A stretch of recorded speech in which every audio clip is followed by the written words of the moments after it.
ሰላም ጤና ይስጥልኝ የማዮ ስፖርት ተከታታዮች እንደምን አላችሁ? ትላንትና ሲጠበቅ የነበረው የአርሰናልና የአትሌቲኮ ማድሪድ ወደ ፍጻሜ ለማለፍ የተደረገው የአውሮፓ ቻምፒየንስ ሊግ የመልሱ ጨዋታ በአርሰናል 1-0 አሸናፊነት ተጠናቀቀ። በዚህ ምክንያት አርሰናል ለቻምፒየንስ ሊግ ፍጻሜ መድረሱን አረጋገጠም። የመድፈኞቹን ብቸኛ የማሸነፊያ ግብ ቡካዮ ሳካ በመጀመሪያ አጋማሽ ባለቀ ደቂቃ አስቆጠረም። አርሰናል የደርሶ መልስ ጨዋታውን በድምር ውጤት 2-1 አሸንፎ ለቻምፒየንስ ሊግ ፍጻሜ መድረስ ችሏል። መድፈኞቹ ከ20 ዓመታት በኋላ ለመጀመሪያ ጊዜ ለአውሮፓ ቻምፒየንስ ሊግ ፍጻሜ ደርሰዋል። አርሰናል በፍጻሜው የዛሬ አሸናፊውን ፒኤስጂ ወይም ባየር ሙኒክን የሚገጥም ይሆናል። እንግዲህ አርሰናሎች ከ20 ዓመታት በኋላ ትላንትና ለአውሮፓ ቻምፒየንስ ሊግ ፍጻሜ ሲያልፉ የቀድሞ ተጫዋች ሽናይደር አሰልጣኝ ማይክል አርቴታ ቡድኑን ለፍጻሜ ማብቃታቸው የማይታመን ነው በማለት ተናግረዋል። አርሰናል ለአርቴታ ሐውልት ማቆም አለበት የሚለው ሽናይደር በዚህ ቡድን ለቻምፒየንስ ሊግ ፍጻሜ መድረሳቸው የማይታመን ነው ሲሉ ተናግረዋል። እንግዲህ በዚህ ቡድን ማለታቸው ያን ያህል አስተማማኝና አሳማኝ ባይሆንም እንግዲህ አርሰናል ለፍጻሜ መድረሱ ግን ምንም ጥርጥር የለውም። ምርጥ ብቃታቸውን ያሳዩበትና የዋንጫ ቡድን መሆናቸውን ያረጋገጡበት መሆኑን ተመልክተናል።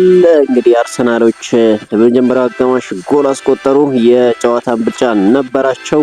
ሁለተኛው አጋማሽ ላይ አትሌቲኮ ማድሪድ የተሻለው ቡድን ነበር። ነገር ግን የአርሰናል ተከላካይ አሁንም አይበገሬና የማይቀመስ መሆኑን አስመለከተን። አርሰናል እንግዲህ ለፍጻሜ ያለፈን። በጨዋታው በጣም አስገራሚ ክስተቶችን ነው የተመለከትነው። የዲያጎ ሲሞኒ መስመር ላይ መቅበዝበዝ፣ የአርሰናሉ አሰልጣኝ ማይክል አርቴታ በመጨረሻው ደቂቃ ኳስ ለማቀበል ራሱ መሯሯጡ፣ የተጫዋቾቹ ጉሽሚያ በጣም አስገራሚው ነበር። በመጨረሻው ደቂቃ ላይ የተፈጠረው የሁለቱ አሰልጣኝ ከልክ ያለፈ መቅበዝበዝ ሁለቱንም ለቢጫ የዳረገበት ቅጽበት ነበር።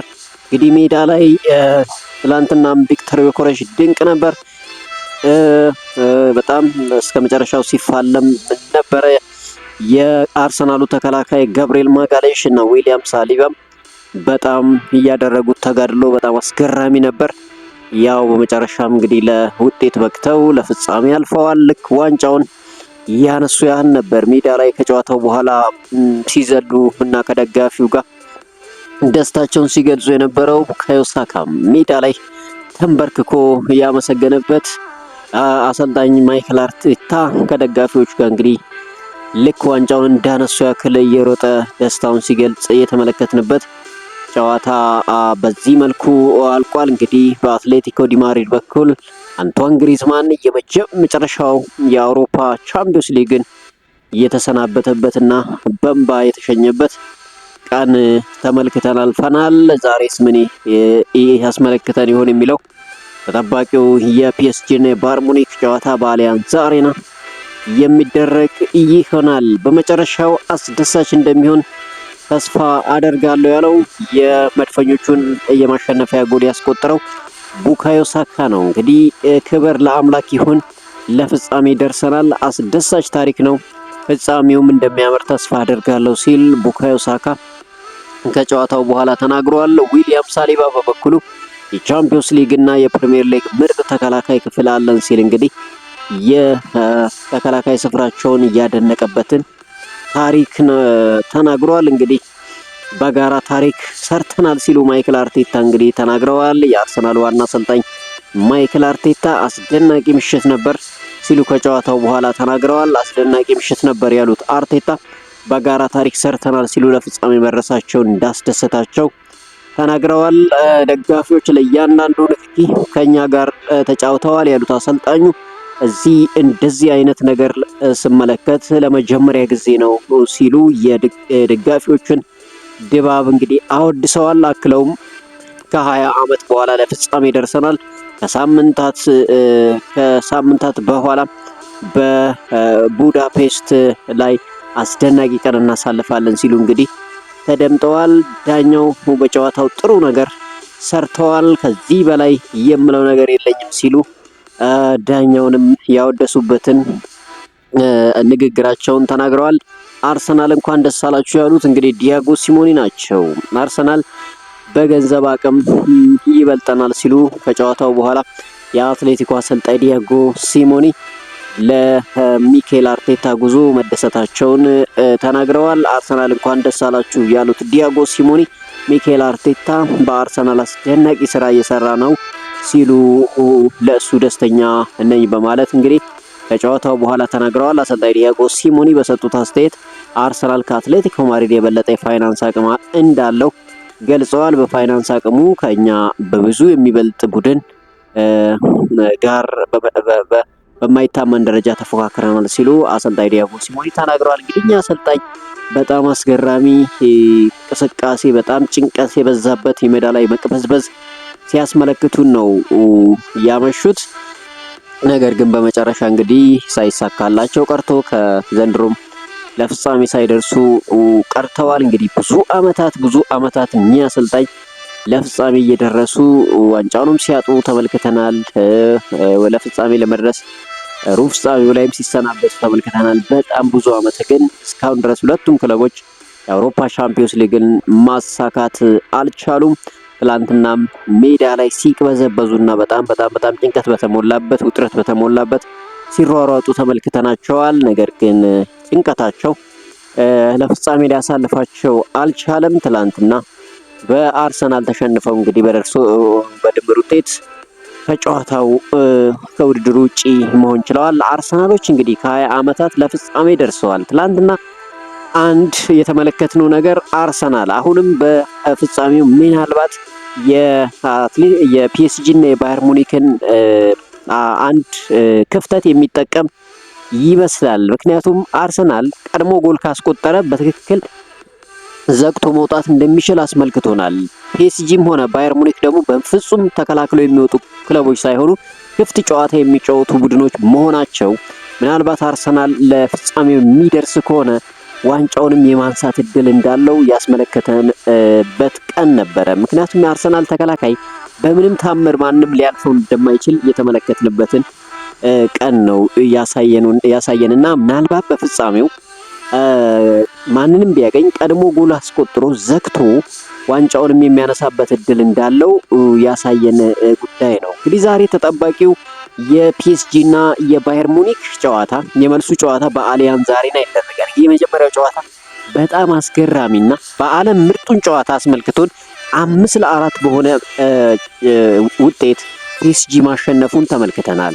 ታዲያ ዛሬ በአሊያንዝ አሬና ባየር ሙኒክን ሲገጥም ስንት ማን ያሸንፋል የሚለው በጉጉት የሚጠበቅ ነው። ዛሬም እንግዲህ እንደዛው ያለ እንቅስቃሴ ክፍት የሆነ ጨዋታ በጣም አዝናኝ የሆነ ጨዋታ እንደሚያሳዩን መጀመሪያ ሁለቱም አሰልጣኞች ቃል ገብተዋል። ነገር ግን ይህ ለፍጻሜ የሚደረግና የ90 ደቂቃ ጨዋታ ስለሆነ ምናልባት ፒኤስጂ ዛሬ ትንሽ ባለፈው የተከላካዩን ስፍራ ጠንከር አድርጎ በደርሶ መልስ በካውንተር አታክ የሚጫወት ቡድን ሊሆን ይችላል። ነገር ግን ባየር ሙኒክ የተለመደውን እንቅስቃሴ ሊያደርግ ይችላል። ምክንያቱም የአንድ ጎል ልዩነት አለ። ያንን ልዩነት ቀልብሶ ወይም አጥቦ ማለፍ ይፈልጋል። ስለዚህ ባየር ሙኒክ ከፒኤስጂ የተሻለ ተንቀሳቅሶ የሚጫወትበት እድል አለ በእግር ኳሳዊ ንጽጽር ካየኑ ማለት ነው። ነገር ግን ሁለቱም ያን ያህል ተከላክሎ የሚጫወት ባህሪ ወይም ልምድ የሌላቸው ክለቦች መሆናቸው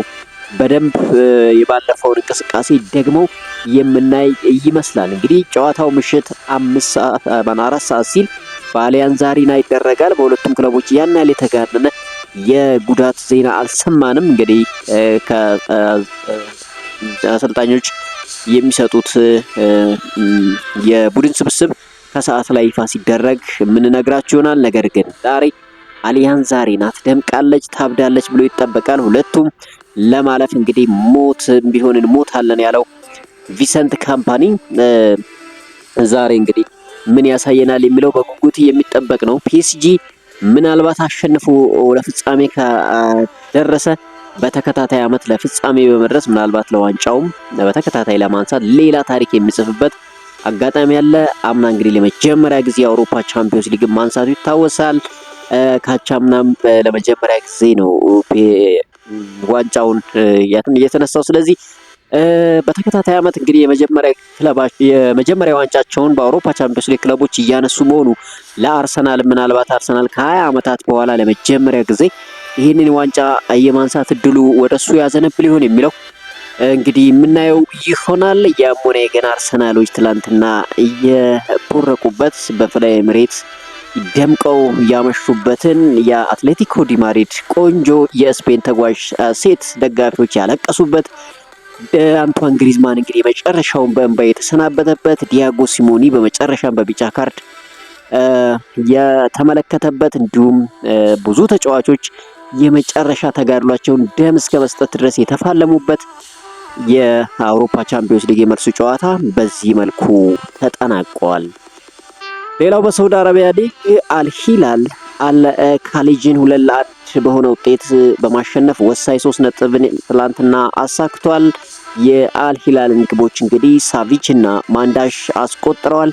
አልሂላል ማሸነፉን ተከትሎ ከአልናስር ያለውን የነጥብ ልዩነት ወደ 2 በማጥበብ ችሏል። አሁን የሊጉ ደረጃ እንግዲህ በክርስቲያኖ ሮናልዶ አልናስር 79 ነጥብ እና በአልሂላል 77 ነጥብ ልዩነት በ2 ነጥብ ልዩነት አንደኛና ሁለተኛ ደረጃ ላይ ተቀምጠዋል። በቀጣይ የሊጉ መርሃ ግብር ሲቀጥል እንግዲህ አልሂላል ከአልናሲር ጋር የሚጫወት ይሆናል። ይህንን ጨዋታ ያሸነፈ ቡድን በተለይ የክርስቲያኖ ሮናልዶ አልናሲር ካሸነፈ ነጥብ ልዩነቱን ወደ 5 ከፍ የሚያደርግበትን እድል ያገኛል። አልሂላል የሚያሸንፍ ከሆነ ደግሞ በ1 ነጥብ በልጦ በቀጥታ የሳውዲ አረቢያው ሊግን መምራት ይጀምራል። ለማንኛውም እንግዲህ የሁለቱ ጨዋታ በጉጉት የሚጠበቀው ጉዳይ ነው። ትላንትና ከጨዋታው በፊት የቀድሞ አርሰናል አሰልጣኝ አርሰን ቬንገር አስተያየት ሰጥተዋል። እንግዲህ የቀድሞ አርሰናል አሰልጣኝ አርሰን ቬንገር አርሰናል ታሪክ መጻፍ ይችላል ሲሉ ያላቸውን እምነት ከጨዋታው በፊት ገልጸው ነበር። ለአርሰናል ደጋፊዎች ወሳኝ ምሽት መሆኑን የገለጹት አርሴን ቬንገር ይሄ ቡድን ታሪክ መስራት ይችላል ሲሉ እንግዲህ ተናግረዋል። የቻምፒዮንስ ሊግ ታሪካቸው በህመም የተሞላ መሆኑን ያስታወሱት አሰልጣኙ ዋንጫውን ወደ አርሰናል መሄድ ያለበት ሲሉ ተደምጠዋል። ዋንጫው ለአርሰናል ይገባዋል ሲሉ እንግዲህ ትላንት ከጨዋታው በፊት ጨምረው ተናግረው ነበር። እንዳሉትም ተሳክቶላቸው እንግዲህ አርሰናሎች ለፍጻሜ አልፈዋል። አሁን የሚቀራቸው የቡዳፔስት 90 ደቂቃ ፍልሚያ ብቻ ነው። ምናልባት አርሰናል ከ20 ዓመታት በኋላ ዋንጫውን የሚያነሳበትን እድል የሚያገኝ ከሆነ ዘንድሮ ታሪክ የሚጽፍበት ነው። ፕሪሚየር ሊጉን የማንሳት እድሉ በጣም በእጁ ላይ ነው። አሁን ማንቸስተር ሲቲ ነጥብ መጣሉን ተከትሎ አርሰናል ጥሩ መደላደል እንዳለው ተመልክተናል። ከዚህ በኋላ የራሱን የቤት ስራ መስራት ብቻ ነው የሚጠበቅበት። ሁሉንም ጨዋታዎች የሚያሸንፍ ከሆነ በይፋ የ25-26 የእንግሊዝ ፕሪሚየር ሊግን ከ22 ዓመት በኋላ ያሸንፋል። የአውሮፓ ቻምፒዮንስ ሊግን እንግዲህ ለፍጻሜ ከ20 ዓመት በኋላ ደርሷል። ዋንጫውን የሚያነሳ ከሆነ እንግዲህ ከ2 አስርታት በኋላ የቻምፒዮንስ ሊግ እንዲሁም የፕሪሚየር ሊግ ዋንጫ የሚያነሳበት ታሪክ ለአርሰናል የሚገባው ይመስላል ሲሉ እንግዲህ አርሰን ቬንገር ተናግረዋል። ነገር ግን አርሰናል ዘንድሮ እውነት ነው ይገባዋል የምንልበት አጋጣሚም እንዳለ ምንም ጥርጥር የለውም። የማንኛውም የእግር ኳስ ክለብ ደጋፊ ቢሆን ዘንድሮ የአርሰናል የቻምፒዮንስ ሊግ ጉዞ ድንቅ እንደሆነ ምንም ጥርጥር የለውም። ምንም ሳይሸነፍ ኢንቪዚብል አርሰናልም በእንግሊዝ ፕሪሚየር ሊግ ያስመለከተንን ምንም ሳይሸነፍ የእንግሊዝ ፕሪሚየር ሊግን ያነሳበትን አርሰናል ዘንድሮ ደግሞ በአውሮፓ ቻምፒዮንስ ሊግ ደግሞታል። ስለዚህ በአውሮፓ ቻምፒዮንስ ሊጉ አርሰናል ዋንጫውን ቢበላ ያን ያህል ጥያቄ የሚያስነሳ ጉዳይ አይደለም። ለምን አንድም ሳይሸነፍ እዚህ መድረስ የቻለ ቡድን ነው። ስለዚህ ማሸነፍ ይገባዋል የሚሉት የአርሰን ቬንገር አስተያየት ትክክል እንደሆነ ምንም ጥርጥር የለውም ማለት ነው። ትላንትና ቪንሰንት ካምፓኒ አንድ አስተያየት ሰጥቷል። እንግዲህ በሻምፒዮንስ ሊጉ ለማሸነፍ ከባድ ውድድር ነው ሲል ተናግሯል። የባየር ሙኒክ ዋና አሰልጣኝ ቪንሰንት ካምፓኒ ነገ የፒኤስጂን ለማሸነፍ መዘጋጀታቸውን ትላንት ገልጸዋል። እንግዲህ ስለ አጨዋወት አያሳስበንም ያሉት አሰልጣኙ ቪንሰንት ካምፓኒ አላማችን ጨዋታውን ማሸነፍ ነው፣ ዋናው ነገር እሱ ነው ሲል ተናግሯል። አክለውም ቻምፒዮንስ ሊግ ለማሸነፍ ከባድ ውድድር ነው ሲሉ እንግዲህ ትላንትና ገልጸዋል። ባለፈው በመልሱ ጨዋታ አዲስ ነገር ጠብቁ፣ ሞት ካስፈለገ ራሱ እንግዲህ አንገታችንን እንሰጣለን ሲል ሜዳ ላይ መሞት ካለብን እንሞታለን ሲል መናገሩ ይታወሳል። ታዲያ ዛሬ ይህንን ጨዋታ ማሸነፉ ከባድ ነው፣ ስለ ጨዋታው ሳይሆን ስለማሸነፉ ነው ማተኮር ያለብን ሲል እንግዲህ አስተያየቱን ሰጥቷል። እንግዲህ ከትላንቱ ጨዋታ በኋላ ቁጥራዊ መረጃ ስናይ የሁለቱ ክለቦችን ግንኙነት እንግዲህ አርሰናል ከስፔን ክለቦች ጋር ያደረጋቸውን ያለፉትን 9 ጨዋታዎች አልተሸነፈም። በስምንቱ እንግዲህ ማሸነፍ ችሏል። በአንዱ አቻ ወጥቷል። አትሌቲኮ ማድሪድ እንግዲህ በአውሮፓ ቻምፒዮንስ ሊግ በዚህ ዓመት የተቆጠሩበት ጎሎችን ወደ 28 ከፍ ብሏል። በአርሰናል በአንጻሩ እንግዲህ በአውሮፓ ቻምፒዮንስ ሊግ ያስተናገዳቸው ግቦች 6 ብቻ ሆነው እንግዲህ ለፍጻሜ ደርሷል። አትሌቲኮ ማድሪድ ከእንግሊዝ ክለቦች ጋር ከሜዳው ውጪ ያደረጋቸውን 8 ጨዋታዎች በ7ቱ መሸነፍ ችሏል። አርሰናልና አትሌቲኮ ማድሪድ በታሪክ አጋጣሚ እንግዲህ ለ8ኛ ጊዜ ትላንትና ሲገናኙ አርሰናል 3ቱን በማሸነፍ የበላይነቱን ወስዷል። አትሌቲኮ ማድሪድ 2 ጊዜ ሲያሸንፍ ቀሪውን እንግዲህ በአቻ ውጤት ደምድመዋል። እነዚህ ክለቦች እንግዲህ በአውሮፓ ቻምፒዮንስ ሊግ ያላቸው ቁጥራዊ መረጃ ከጨዋታው በኋላ ይህን ይመስላል። ሌላው ከጨዋታ በፊት እንግዲህ አነጋጋሪ የነበረው የሰሜን ለንደኑ ክለብ አርሰናል የተወሰኑ ደጋፊዎች የአትሌቲኮ ማድሪድን መኝታ እንደረበሹ ሲነገር ነበረ። እንግዲህ ርችቶች ተተኩሰው ከእንቅልፍ ተረብሸናል ሲሉ ለዩኤፋ ሪፖርት ማድረጋቸው ሁሉ ይታወሳል። ያ የጨዋታው እንግዲህ ከጨዋታ በፊት የነበረው ክስተት ነበረ። ያም ሆነ እንግዲህ ጨዋታውን በዚህ መልኩ ማጠናቀቅ ችሏል። ሌላው ከጨዋታው በፊት የነበረው የተወሰኑ የአርሰናል ደጋፊዎች የአትሌቲኮ ማድሪድ ቡድን ያረፈበትን ሆቴል ሄደው እንቅልፍ ለማንሳት መሞከራቸውና ስለ ክስተቱ የተጠየቀው የአትሌቲኮ ማድሪዱ ፕሬዝዳንት ሉዊስ ሱዋሬዝ ደጋፊዎች በርችት አቀባበል ነው ያደረጉልን ሲሉ እንግዲህ ብሶታቸውን የገለጹበት ክስተት ነበር። የአርሰናል ደጋፊዎች በርችት አቀባበል አድርገውልናል ያሉት ፕሬዝዳንቱ ይሄ ጥሩ ምልክት ነው፣ ተጫዋቹ በጥሩ ሁኔታ ተኝተዋል በማለት እንግዲህ ትንሽ ስላቅ የመሰለውን አነጋገር ተናግረዋል። ስለ ሆቴል ለውጡ የተጠየቁት ፕሬዝዳንቱ ሱዋሬዝ ሆቴል የቀየርነው በኢኮኖሚ ጉዳይ ነው ያሉ ሲሆን ለክረምት ገንዘብ እየቆጠብን ነው ሲሉ ተናግረዋል። ነገር ግን ዲያጎ ሲሞኒ ደግሞ ይህን ሆቴል እንደማይፈልጉትና መጥፎ እድል ይኖረዋል ብለው አስበው እንደሆነ ሲነገር ነበር። እንግዲህ ያም ሆነ ይህ የመጨረሻው ሳቅ የሳቁት አርሰናሎች መሆኑ ተረጋግጧል። ሌላው የሪያል ማድሪድ ተከላካይ አንቶኒ ሩዲገር በክለቡ ልምምድ ማዕከል ከቡድን አጋሩ ጋር ግጭት ውስጥ ገብቶ እንደነበር እየተገለጸ ይገኛል። አለመግባባቱን ያስነሳው አንቶኒ ሩዲገር እንደነበር ተነግሯል። ሩዲገር በኋላ ይቅርታ ጠይቆ ባለፈው አርብ የቡድን አጋሮቹና ቤተሰቦቹ ምሳ ጋብዞ እንደነበር ተነግሯል። ከዚህ በኋላ ደግሞ በኪሊያን ሚባፔ እና አንድ የክለቡ አሰልጣኝ አባል መካከል ጸብ መፈጠሩ ተገልጿል። ኪሊያን ሚባፔ ያሳየው ባህሪ በሪያል ማድሪድ ውስጥ በብዙዎች ዘንድ አልተወደደለትም ተብሏል።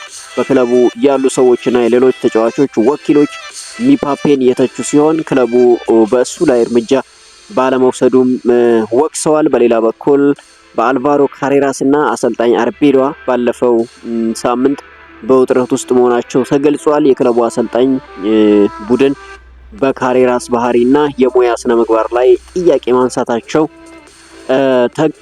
ተዘግቧል። እንግዲህ በሪያል ማድሪድ ውስጥ በአሁኑ ሰዓት ያለው ድባብ አስከፊ የሚባል ደረጃ መሆኑን ተገልጿል።